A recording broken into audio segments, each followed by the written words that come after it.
Las curiosidades del mundo antiguo, seguimos hablando de Grecia y lo seguimos haciendo con nuestro historiador de cabecera, Ignacio Monzó. Muy buenas noches. Muy buenas noches, Bruno. Supongo que te habrán preguntado en 1000 ocasiones o en alguna más si el cine ha mostrado bien cómo eran los espartanos. Eso nos lo preguntan, yo creo que a todos los historiadores, los típicos amigos que dicen, tengo un amigo historiador y he ido a ver esta película, nos lo preguntan siempre, y eso a veces es una respuesta un poquito difícil. ¿Y cuál es la respuesta? Si se puede saber, supongo que evidentemente no todas las películas lo han hecho bien, no todas lo han hecho mal. 50-50, lo vamos a dejar Sí. así, de una manera un poquito más general. Hablamos de Esparta, pero lo que se conoce de verdad son a los espartanos. En sí mismo, información sobre la ciudad, sobre el lugar en el que se encontraban los espartanos, no tenemos tanta. La verdad es que no, es una pena porque para los grandes arqueólogos o los arqueólogos que les interesa, por ejemplo, la arquitectura, pues sería muy interesante descubrir, no digo ya un Partenón tipo en Esparta, pero sí grandes obras porque, bueno, fue un pueblo, la verdad, de lo más notable. Uh-huh. Un pueblo cuyo principal objetivo era formarse físicamente para, pues para utilizar luego su físico en beneficio de los combates en los que se vieran envueltos. Pero cuando se repasa cómo conseguían eso, encontramos cosas verdaderamente terribles, porque era un pueblo eugenésico en sí mismo. Sí, es una de las primeras muestras de eugenesia de la historia, si no la primera. Generalmente se piensa que era un estado militarizado. Más que militarizado, era un estado policial. Uh-huh. Y yo no diría fascistoide porque tenían, digamos, su más o menos estatus semidemocrático, pero sí estaba vinculado de una manera muy fuerte a la guerra, como una parte esencial de la actividad humana. Eso también pasó en el mundo romano y en otras polis griegas, pero en Esparta tuvo un carácter más prioritario, si cabe. Cuando un espartano nacía, se sometía a un examen. Había una comisión de ancianos que inspeccionaban al niño, tanto niño como niña, Uh-huh. Y si se le encontraba deficiente, si tenía algún defecto físico o si se le consideraba demasiado débil, pues se le arrojaba o bien desde el monte Taigeto, que era un monte cercano de Esparta, o bien al pie del monte Taigeto, que se decía que hay un barranco, porque bueno, hay diferencia en cuanto a las leyendas. Se llegaba a hacer eso, se llegaba a sacrificar Uh-huh. al niño. Al niño que por su físico, por sus características, no valía para lo que después Claro. se quería conseguir de él. Pero después, y una vez que superaba ese primer examen durísimo, luego llegaba toda una vida de examen permanente, de entrenamiento continuo, para lograr ser lo que se buscaba de ellos. En todas las polis griegas el ejercicio físico era importante, pero era una parte más. Sin embargo, saber leer y escribir en el mundo espartano era una parte más. Lo esencial era eso que se llamaba la agogé, esa educación de agonía, de continuo esfuerzo físico, correr descalzos, ir prácticamente desnudos, pasar frío, pasar hambre, se les sometía pues casi a torturas físicas, tenía a veces que cazar su propia comida, es decir, si no cazas, pues mira, te quedas sin comer. Uh-huh. Con lo cual le generaba unos individuos, pues evidentemente no eran lo más amable y lo más cariñoso del mundo. Cuando se dice vida de espartano, que se utiliza como una metáfora sí en los tiempos actuales, pues descubrimos que tal metáfora tiene su fundamento y su razón de ser, que no sí. Es algo que podemos rastrear en la historia de este pueblo. Para la historiografía antigua, aunque de forma muy mitificada, un tal Licurgo de Esparta, no solo les dio una manera de organizar su estado, sino que les dio esta forma de educación, porque digamos que Esparta llegó a una situación tan crítica, el territorio de Esparta, que es la Laconia, es un territorio enormemente pobre, es muy pobre, con lo cual se tuvieron ya desde el primer momento que expandirse militarmente. Eran 4 aldeas que se acabaron anexionando una, que era Miklas, todo para controlar la mínima tierra fértil que pudieran conseguir. Eso solo se podía conseguir con soldados. Y entonces la única manera era tener los mejores soldados. Y para conseguir esa disciplina espartana, por ejemplo, en ese entrenamiento que duraba prácticamente toda la vida, porque era continuo el ejercicio físico que se hacía, pero también el entrenamiento mental para luego enfrentarse a las inconveniencias o a las inclemencias que uno podía toparse luego en su vida de guerrero.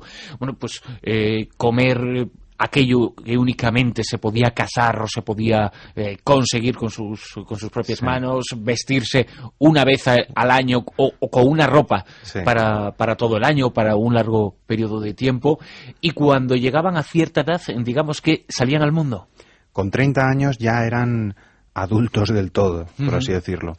Ya podían casarse, podían vivir en sus casas, podían participar de una manera más normal, aunque seguían teniendo la obligación de entrenarse. Ya cuando llegaban a otras edades más altas, 60 años, pues evidentemente ya su capacidad física pues estaba muy mermada.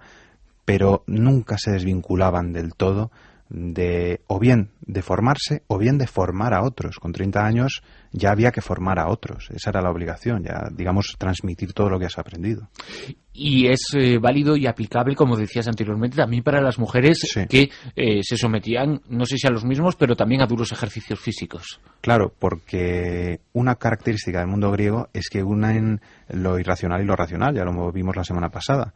Entonces, ellos ya se dieron cuenta de que el ejercicio físico era bueno para la salud, cosa que en el siglo XIX en España, por ejemplo, no se tenía muy clara. Sí. Entonces, ¿qué manera podía ser, cómo podían asegurar un poco la descendencia? Pues teniendo mujeres sanas. ¿Y cómo podían conseguir mujeres sanas? Pues mujeres que se pudieran ejercitar, algo único en toda Grecia. Por lo tanto, supongo que, en cierto modo, antes cuando decías cuando nacían se sometían a un examen a los bebés por si físicamente presentaban las características que se requerirían para el futuro, pero a la hora de pensar incluso en procrear, en tener descendencia, ¿existía ya cierta intención en que el espartano estuviera con la espartana para ya generar un bebé y dar a luz un bebé con unas características especiales? Yo creo que en casi todos los pueblos se tiene esa idea. Es verdad que en Esparta más. Entonces, simplemente un espartano podía solicitar la mano, evidentemente al padre de la espartana, pero ese espartano tenía que demostrar que había demostrado, digamos, su valor ciudadano, su valor cívico, con lo cual era muy importante para un espartano ejercitarse bien, conseguir méritos, pues por cualquier competición o por cualquier acto público cívico o sobresalir en la batalla. Porque era una manera de conseguir, pues evidentemente, las mejores mujeres.